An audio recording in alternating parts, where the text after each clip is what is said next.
Good morning, everybody. It's good to see you back. After 43 long days of the Democrat shutdown, we are finally back in regular legislative session. We have been very anxious to get here. We spent the last 6 weeks in our districts, most of the members of the House, at least the House Republicans did at least, 6 weeks they spent in their district, and many of them will tell you, and they've said publicly and privately, they did some of the best work of their career because they were right there with their constituents, at home, in their districts, in their counties, and their parishes, in our case in Louisiana, working with their constituents and helping them navigate the consequences of the Democrats' pointless political games in the shutdown. They did some really important work. And we are ready and eager now to get back to the legislative session work, the other side of this job, so that we can deliver on our promises to the American people. The Republican Party has been doing this, and we will continue. We're going to continue to reduce the cost of health care. We got big plans to do that. We're going to continue reducing prices and the cost of living for American families. And of course, to finish the rest of the appropriations government funding process. We've been needing to do that, and we are already working around the clock to accomplish those objectives. But with so many pressing issues on our plate, just very frustratingly to us, the Democrats are delaying that work even further with a political show vote. They're forcing a political show vote on the Epstein files. So we're just going to address that right at the top here this morning because they've spent so much time, the Democrats have, spinning the facts and trying to confuse the people that I wanted to come in this morning and just clearly explain for the people back home how we got here and why this vote is happening right now. First, a quick review of the relevant history here. For 4 long years under the previous administration, under the Biden-Harris administration, Democrats insisted there was no border crisis. Remember, they told you that that wasn't a problem at all. They dismissed inflation as transitory. That's what they told us. They told the American people not to believe what we could all see with our own eyes, that there was an obvious mental and physical decline on the part of President Biden individually. And now, seemingly overnight, these same cast of characters, they've taken a sudden and urgent interest in the Epstein investigation. Suddenly, it's all in the name of transparency. That's what they're trying to tell us. But the truth is, the biggest proponents of this discharge petition were never actually interested in transparency or ensuring justice or protecting victims of this unspeakable tragedy, the Epstein evils. And how do we know that? Because the Democrats had every one of the Epstein files in their possession for the 4 long years of the Biden administration. The Biden Department of Justice had the files the entire time. And not a single one of the people who are so loud and animated right now, they never said anything about it for all those 4 years. None of them held press conferences. None of them demanded the release of the documents. And under Biden's DOJ, when they prosecuted just Epstein and Ghislaine Maxwell, not a single one of these Democrats or any of the proponents of the discharge ever made any noise about that at all. So it's fair for the American people to ask the question, why now? Why suddenly are they so interested? They have such an urgent interest in the Jeffrey Epstein matter. The truth is simple and straightforward and obvious for anyone who is willing to look at it objectively. Clearly, this is a political exercise for Democrats and a few others, sadly, and it is as deceitful and dishonest as their pointless stunt to shut down the government. Same ideology behind this. Democrats are trying to use the Epstein matter as a political weapon to distract from their own party's failures. And in a desperate attempt, they're trying to somehow tie President Trump to the scandal. President Trump has nothing to do with it. He has said himself he has nothing to hide. And that's clearly what they've been trying to do. They're trying to attack President Trump. This is what they've done. They weaponized the justice system over the last several years to go after him, and this is their latest attempt. And they don't have a platform or a principle to defend on the Democrat Party side, so they put all their eggs in this basket. And that's why you hear endlessly about Epstein, Epstein, Epstein. Everything's about Epstein. Now, this was an unspeakable tragedy, we said that. And we have great compassion for the victims. And I'm heartened that I met with the victims. Our House Oversight Committee members met with the victims, and they deserve justice. It has been too long delayed. Not just justice for what they were made to endure, but also we need answers on why it took so long for the Department of Justice itself to do that job under previous leadership. Republicans, meanwhile, are working in earnest to deliver transparency to the American people, and we're working to do that in a responsible manner that does no further harm to these innocent people and the victims who have been wrapped into this. There are a few key facts here that everybody needs to understand. First, I mentioned the House Oversight Committee doing its work. That is a bipartisan effort. They are already producing far more than the discharge petition even anticipates. Chairman Comer is our chair of oversight. Some of the biggest bulldogs in Congress serve on that committee, you all know, and I've mentioned this so many times. They have been, on the Republican and Democrat side, they're deeply dug in. They've been working around the clock. They worked even through the government shutdown, and there were tranches of documents that were released even over that period. So far, by last count, it's over 65,000 documents, Epstein file documents, that are now out in the public for everyone to review. That includes tens of thousands of pages from the Epstein estate. And that includes Epstein's flight logs, his personal financial records and ledgers, his daily calendars, and so much more. And none of that is even written or included in the discharge petition. So in other words, the Oversight Committee is doing far more than the discharge even anticipates, and the most valuable information thus far has come from the Epstein estate files. That was produced because of the work of the Oversight Committee that is doing that in a professional, robust manner, using the full subpoena authority of the U.S. Congress. From the very beginning, our side has been insistent that this matter must be handled very carefully and with utmost caution and care for the victims. We want maximum transparency. We have always been about that. We want every single person who had any scintilla, there's any scintilla of evidence that they were involved in the Epstein evils, they need to be brought to justice, and it should have been done a long time ago. We need to find out who those people are. But in the meantime, you have to remember there are real people's, innocent people's lives at stake here, and young victims who don't want to be dragged into this political game because it could hurt further what they've already endured. They would be made to suffer more harm if Congress is not careful in what we're doing. And unlike our very important work that's underway in the House Oversight Committee, the Democrat-led discharge petition would carelessly dump thousands of documents without proper protections for the innocent. I brought a chart in here this morning. I want to illustrate for you what we are concerned with. Now, I was a federal court litigator. The members of our House Judiciary Committee, Republicans in particular, have many of these concerns. You have Chairman Jim Jordan and attorneys like Chip Roy, who's running for Attorney General of Texas now. You have Brad Knott, who's a former federal prosecutor, many members on the committee. Andy Biggs is running for governor of Arizona. They're lawyers, and they understand that the way the discharge petition was drafted is haphazard and dangerous. This is why we have been opposed to this point, okay? And I could be here for a long time going through all the details of it, but the big concern we've all had all along is that the House bill, if it's passed in its current form and it was signed into law, it is dangerously flawed. And our problem and our frustration is there's no way for us in the House to amend it or correct these problems because the authors of the discharge will not allow it. And that's one of our great frustrations. Let me just very quickly, we have a legal document that the lawyers, we have all drafted to explain all this, but let me give you five quick, maybe the top 5 concerns about it, and there are more. But as drafted, the discharge petition, it fails to fully protect victim privacy. I'm going to read you an excerpt out of our legal document we put together to explain all this. Congress should give the Attorney General broader authority to redact all the victim information. The discharge doesn't do that. This would prevent the release of information that could be used to unmask victims who have chosen to remain anonymous. Now, you have some very brave women who have come forward and put their names and faces out there and done press conferences and explained that justice is overdue, and our hearts go out to them, and they are heroes. But you have as many as 1,000 women, by some of the accounts, who may be caught up in this. And the vast majority of them have not come forward, probably for obvious reasons. They don't want to be unmasked. But the discharge petition doesn't have adequate protections. It risks re-victimizing those who were trafficked and exploited. And the courts have recognized this concern, by the way. I'll read you a quick excerpt. On August 20th of this year, Judge Richard Berman of the Southern District of New York issued an order denying the DOJ's request to release Epstein grand jury materials, noting, quote, names and identifying information of victims appear in the subject materials, unquote. Judge Berman then quoted a letter related to the victims' concerns, which stated the following, quote, transparency cannot come at the expense of the very people whom the justice system is sworn to protect, unquote.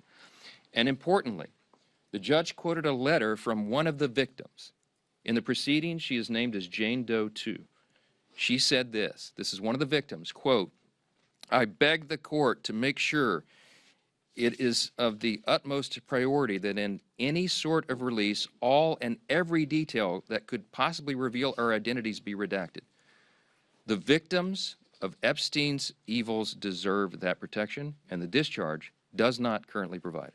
Okay? Number two, the discharge petition could create new victims, okay? Because it requires the DOJ to release information even in cases where the DOJ or the FBI has already reviewed it and determined it is not credible, it is false information. Doing this and requiring this to come out could ruin the reputations of completely innocent people, such as those who have may just have known Epstein but knew nothing of his crimes, or whose names he exploited. Think of this, innocent people whose names he exploited and used to try to get close to his intended victims. Their names may be in these files, and they had nothing to do with this. And so by just haphazardly releasing it, you're going to destroy their reputations. Releasing information containing the names of innocent people would subject those innocent people to a guilt by association. It would create an entirely new group of victims who have no means to clear their names. That's a concern of Congress, and it should be. It should be. Number three, the discharge in its current form fails to prohibit the release of child sexual abuse materials. That is a term of art. It's called CSAM, okay? It's defined in the U.S. Code. The discharge is so haphazardly written because, remember, it's just a political exercise for these guys. They don't seem to care about this, but they cited the wrong section of the U.S. Code. So when they say that we don't want child pornography to come out, child sexual abuse materials, of course, we don't want that released.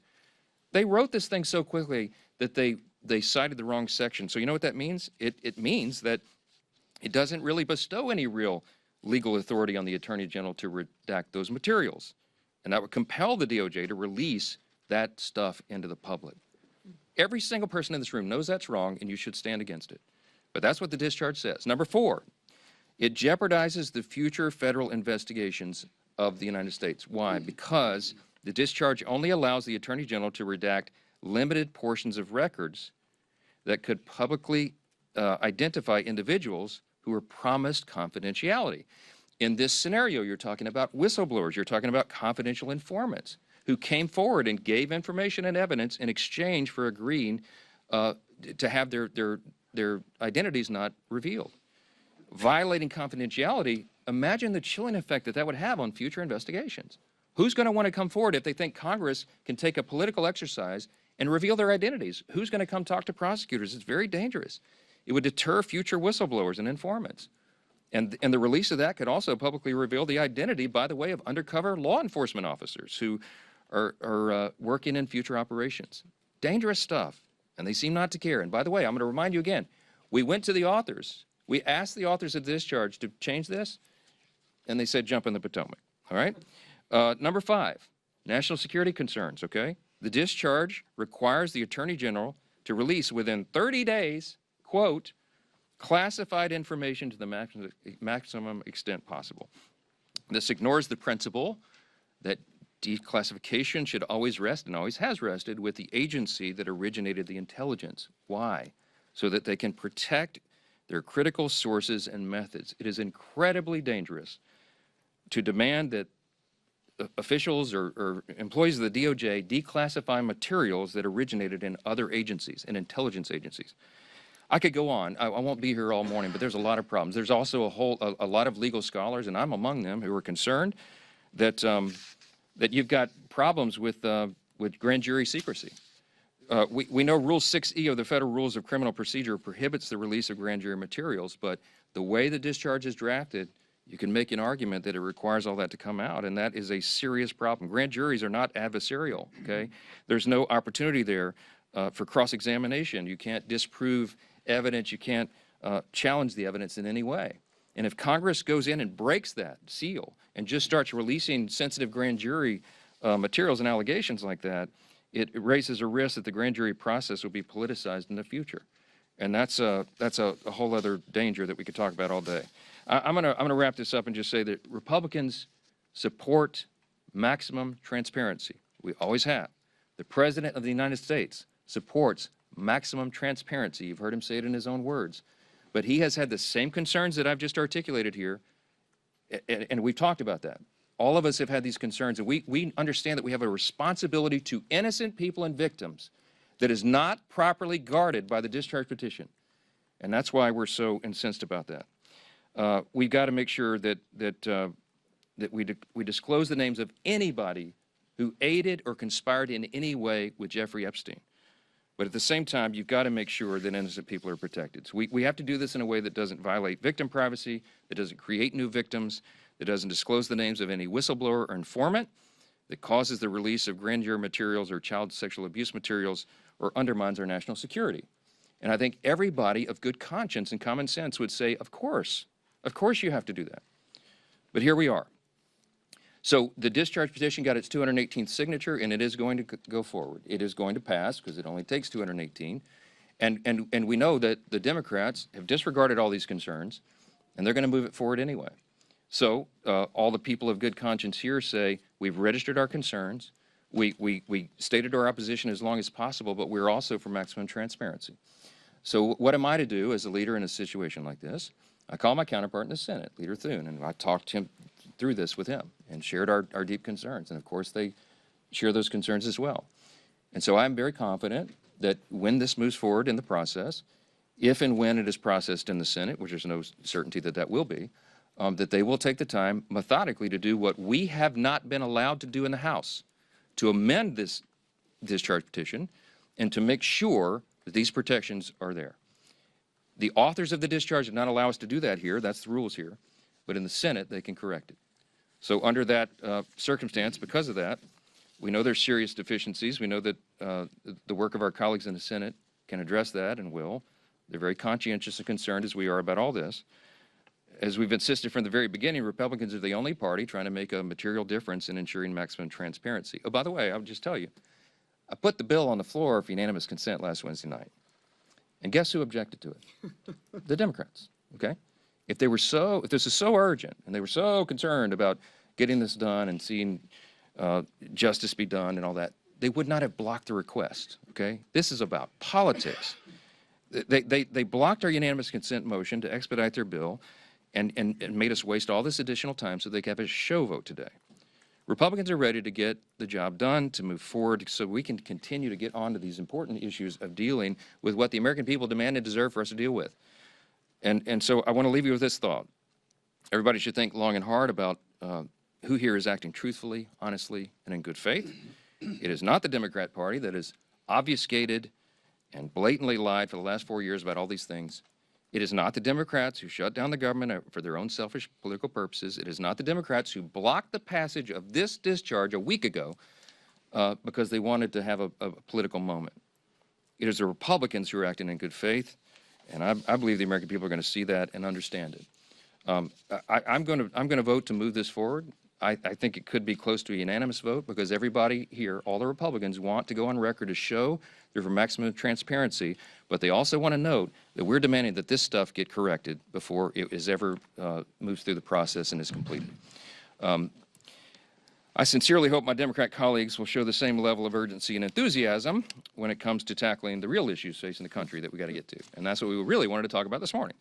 Affordability issues are real, and the Democrats themselves created the crisis. Remember, over the last 4 years of the Biden administration, they spent like drunken sailors, and when you throw a bunch of new money into the system, it makes inflation rise, right? Republicans are ready and eager to continue our work to clean up the mess that the Democrats made. We've been doing that already, and we're going to continue to do it.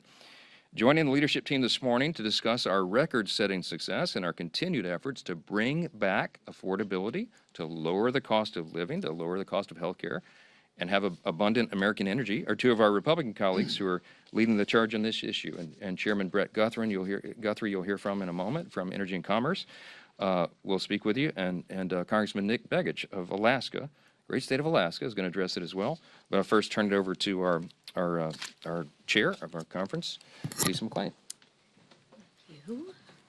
Thank you. Well, good morning, everybody, and welcome back.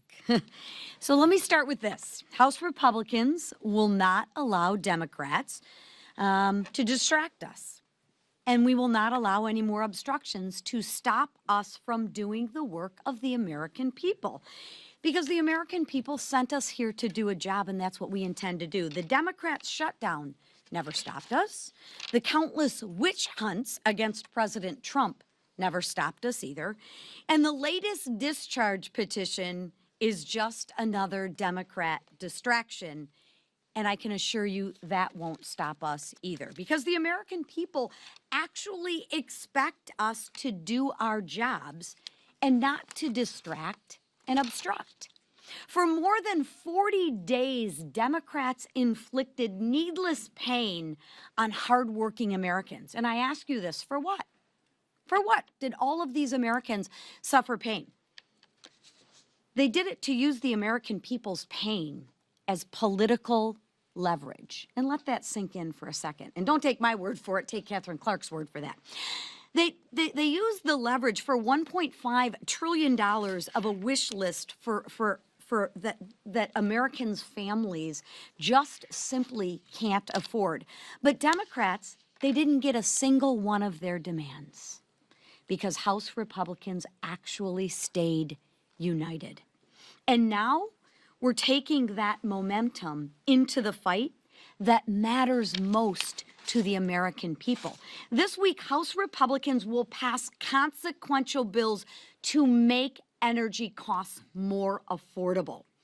Bills that will lower energy costs for hardworking families, bills that will build on the work that we've achieved to unleash American energy that we passed in the Working Families Tax Cuts, bills that increase energy production, which you'll hear from Representative Begich and Chairman Guthrie, that cut red tape and drive down prices for every single American.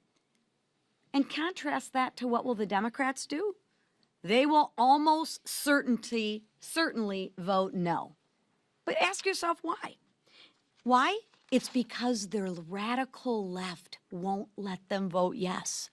So again, Republicans want to bring down energy costs.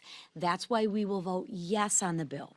Democrats have a lot of talking points, but their actions will say no. We don't want to bring down energy costs for Americans, and they will vote no, right? So at some point, y'all need to ask the Democrats, when will your actions match your words? Because they don't.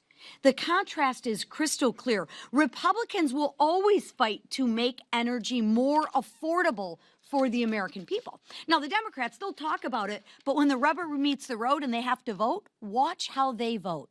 They will absolutely vote no. So while Democrats prioritize the wishes of their radical base, we will keep moving forward with our agenda that actually lowers costs for the American people, forward with solutions that makes America affordable again, and we will move forward with the momentum the American people entrusted us with. Because House Republicans aren't here to play politics, or we aren't here to obstruct or distract. We're here to deliver affordability and low cost. We're here to drive down energy costs, and we're here to make America more affordable again. And with that, I will bring up our chairman, Mr. Brett Guthrie. Thank you. Appreciate it. Good morning, everybody. Thanks for being here today. It's an interesting time. It's a challenging time, but an extremely interesting time in the American energy industry. If you look at the last generation, we've had a generation of flat generation. We've had a generation of flat demand. And so those have worked and made people be comfortable because we were deindustrializing in our state. So that's not the proper path, the way that we have to take. So what are we seeing now? We're seeing a pent-up demand for energy. We're seeing it because of the growth in our industry, the reindustrialization that's coming because of President Trump, and also the growth of AI and data centers that are coming.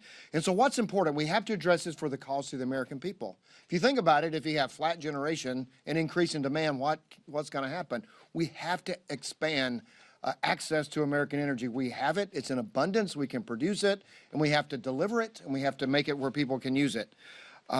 It's also a geopolitical battle. AI is either going to be won by us, who's going to control the data that flows around the world, is going to be the values of America, is going to be the values of China. It's a geopolitical battle that we're in. And we know what not to do because you can look at Europe.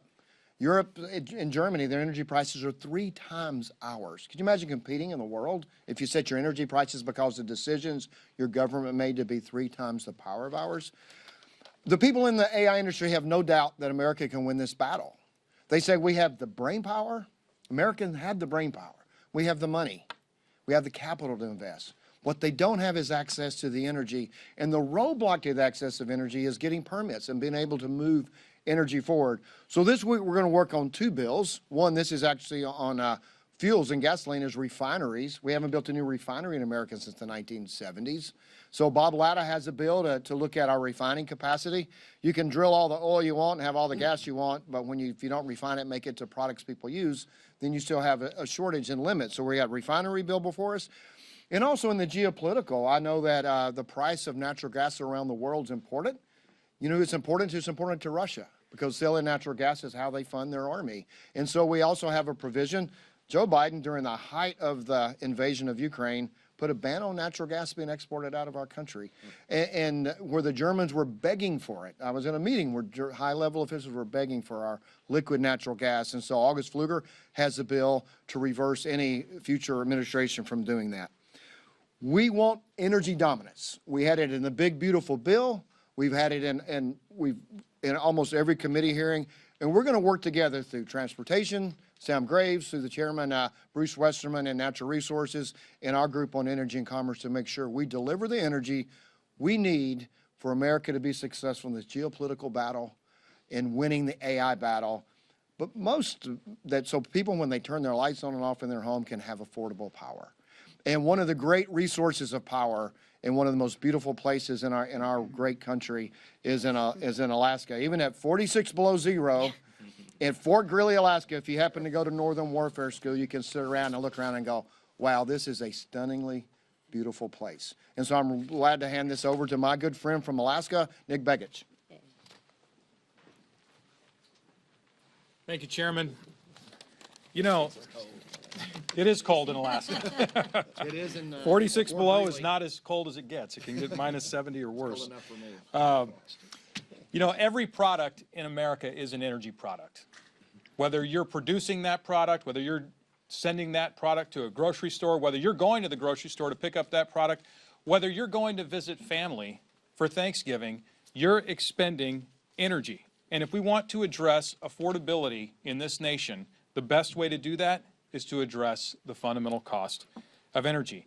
If we're going to do that, we've got to produce more of it. And I happen to be from the great state of Alaska, where we do have abundant natural gas, where we do have abundant oil reserves. But in the previous 4 years, under the Biden administration, we were not allowed to access those important resources for the American people. In fact, under Joe Biden, there were more than 70 executive orders and actions that specifically targeted Alaska, preventing us from developing the oil and gas resources of the state and the critical minerals that we're hearing so much about today.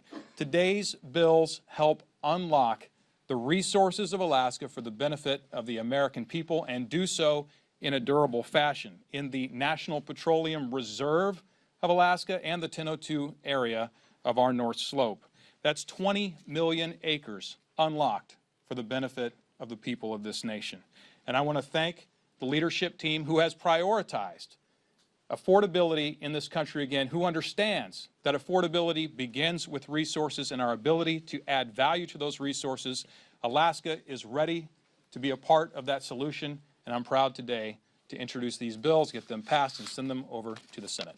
Thank you, and I turn it over to our great whip, Emmer. Thank you. These days, anti-Trump temper tantrums seem to be the Democrat Party's MO.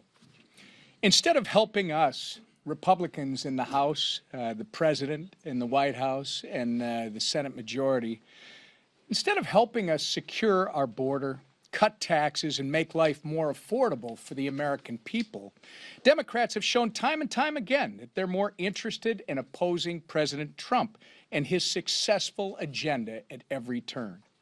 But their obstruction and partisan games will not deter our efforts to deliver countless wins for the American people. This week, House Republicans are returning to Washington with a packed agenda, full of promises kept. Where the Biden administration and climate alarmists stifled our nation's energy production and caused prices to skyrocket, House Republicans and President Trump are restoring America's energy security and ensuring affordability. Where Democrats put violent criminals above innocent Americans, Republicans are ensuring our communities are safe from dangerous offenders. And where Democrats chase headlines and mislead the public, Republicans are actually pursuing transparency and justice. The contrast could not be more clear. Republicans govern, Democrats obstruct. We already passed the largest middle-class tax cut in American history with absolutely no help from Democrats. And that was just the beginning.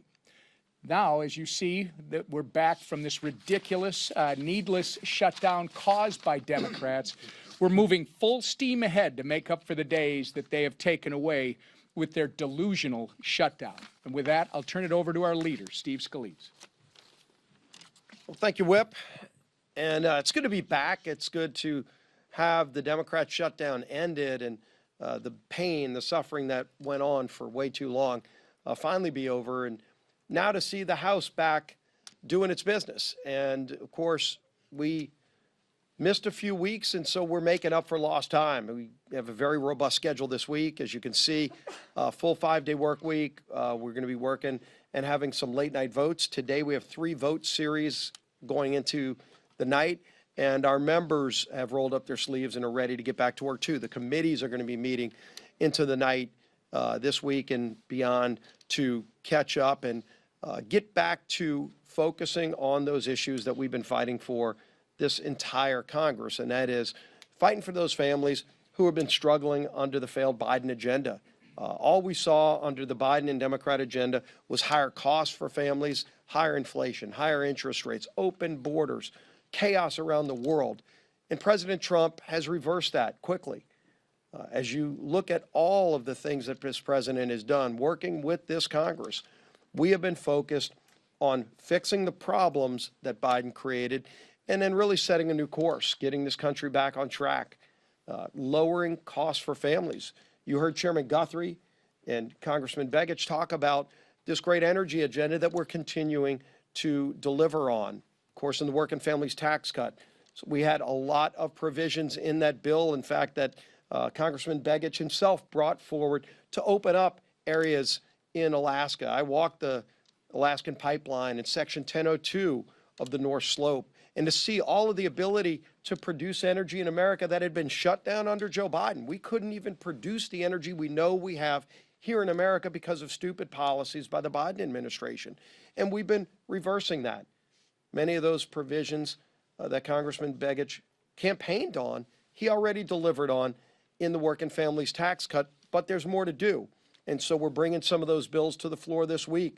You're going to see the Department of Interior probably this week, hopefully in the next 2 weeks, roll out their 5-year leasing plan for the Gulf of America.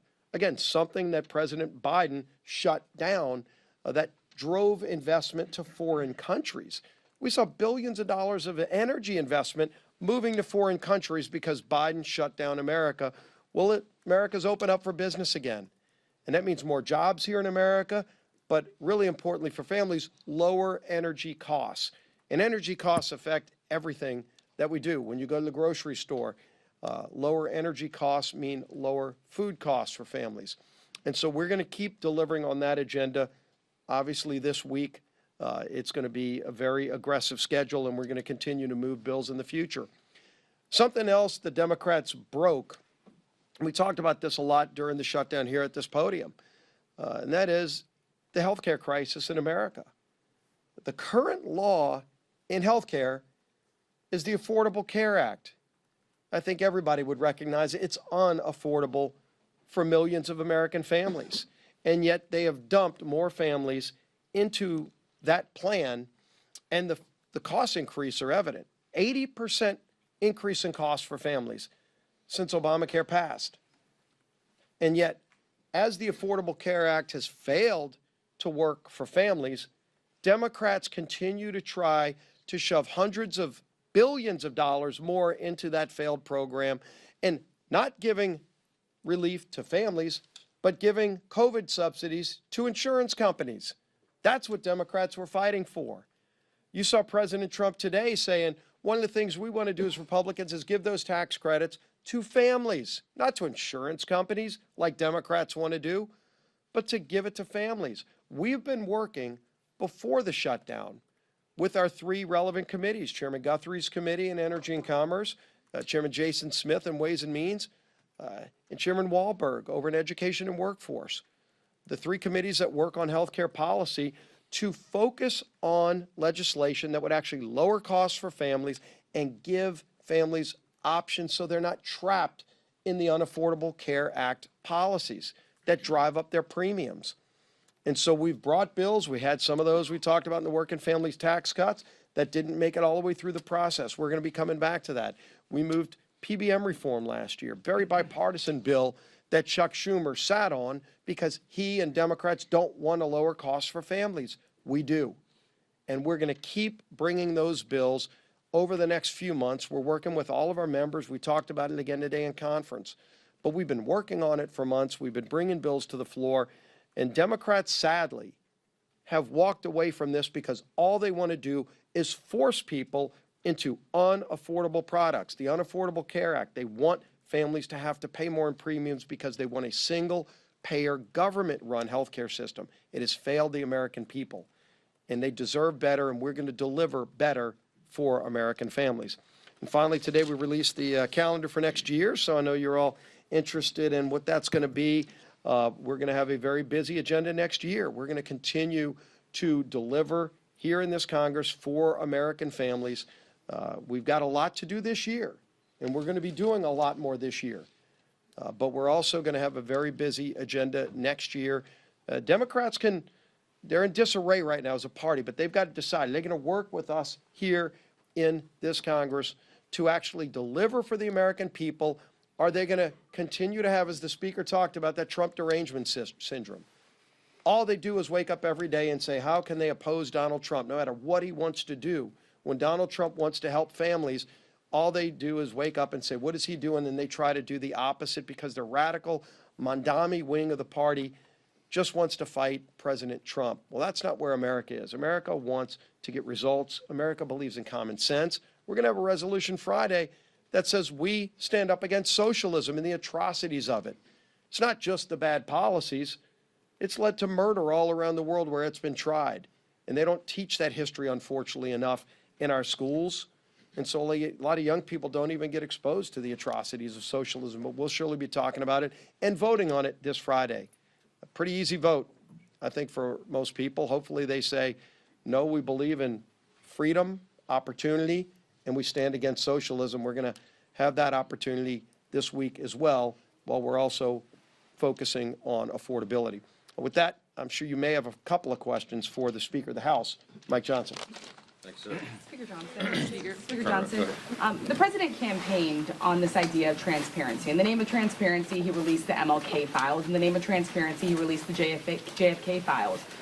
Why not, in the name of transparency, call on the president to just release the full Epstein files? He doesn't even need Congress to have this vote. Well, the president's made very clear his position over the last few days.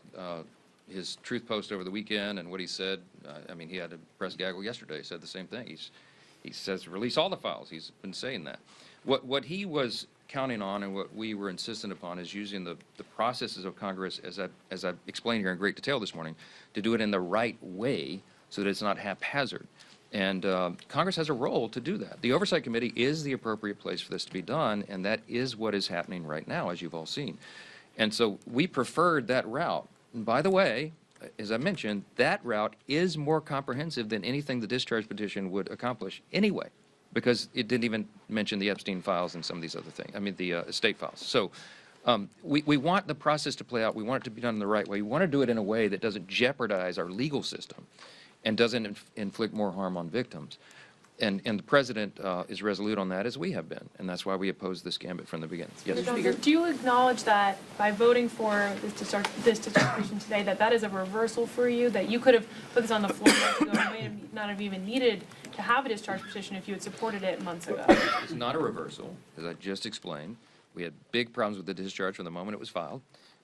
We talked with the authors. There was lots of people that went and pleaded with them to fix it so that everybody could be together, because we've been for maximum transparency. But again, there's a reason you have rules and processes here to ensure that this is not done haphazardly. And I was not satisfied with that. But I've been for maximum transparency from the very beginning. We wanted the process to play out. So, yes.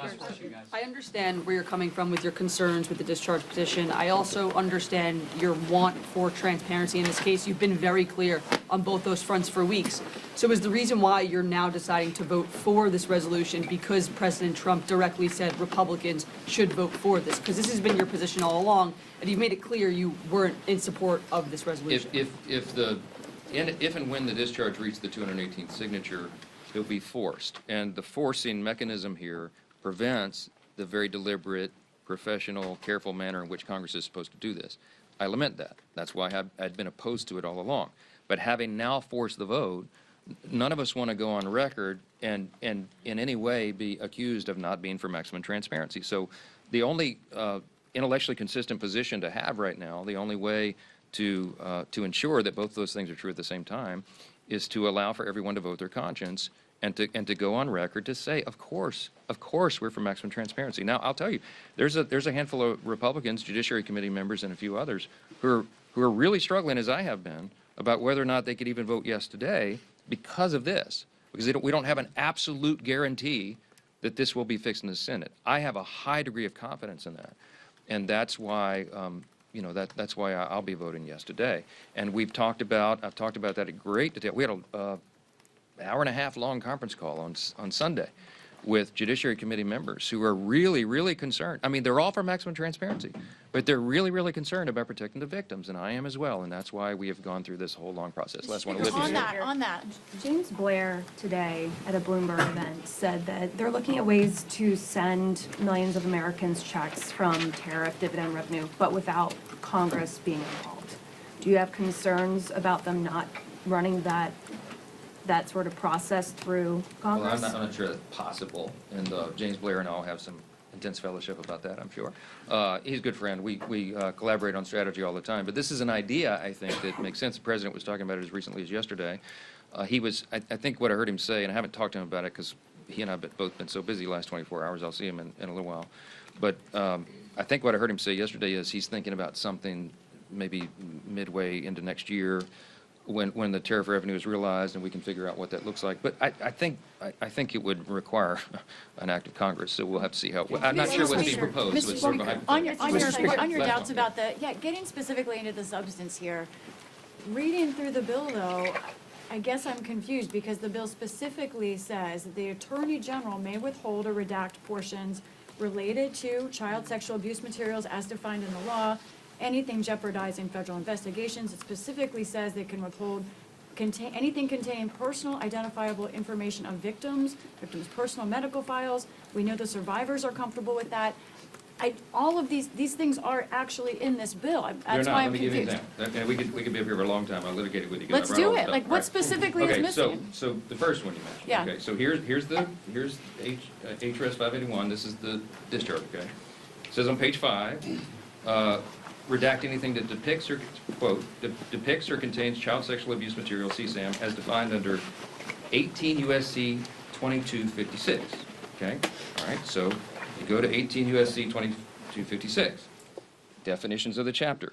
Nowhere in this section, okay, go look it up, all right, does it contain the definition of child sexual abuse material. So I used to litigate federal cases, and I would challenge statutes in court, okay? The language is very important and very precise. If it's not listed here and this were to become law, child sexual abuse materials are not included. They're not included for redaction, which means the Attorney General and someone there, if they interpret the discharge in the statute that it passes directly and literally, as they're supposed to do, they're required to do under the law, then you're going to have things that would that would qualify under child sexual abuse materials. You have child pornography included in the distribution of this stuff. We can't go for that. But it's up And to, it's why up did- to the why did- Attorney General. No, Like, it's not what up do to the, you- no, it's yeah. not up to the Attorney General because the way it's listed Under the in the bill. document. No, it's not. It's not because it doesn't reference the right code section. So we could go through every one of these things. We have had a small army of lawyers going through it because I want to make sure that all of my concerns, because I read it the first time initially and I thought, whoa, this is way out of bounds.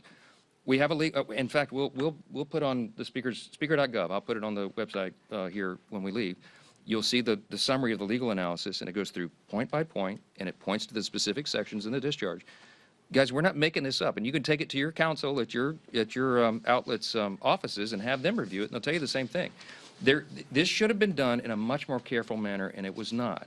And I'm going to point out again, when the authors were asked to fix it, they said they weren't interested in doing that. Okay, why? Because this is a raw and obvious political exercise. Again, I'm just going to leave you with this question. You should go ask them all. If you were so concerned about the Epstein files and protecting the victims, why didn't you do a darn thing about it for the 4 years of the Biden administration? All this stuff was sitting in a warehouse, and nobody said a word about it. They didn't care. Now they're doing it. We all know why. Because they're trying to attack President Trump. That's it. ACA question. Thank you. Thank you.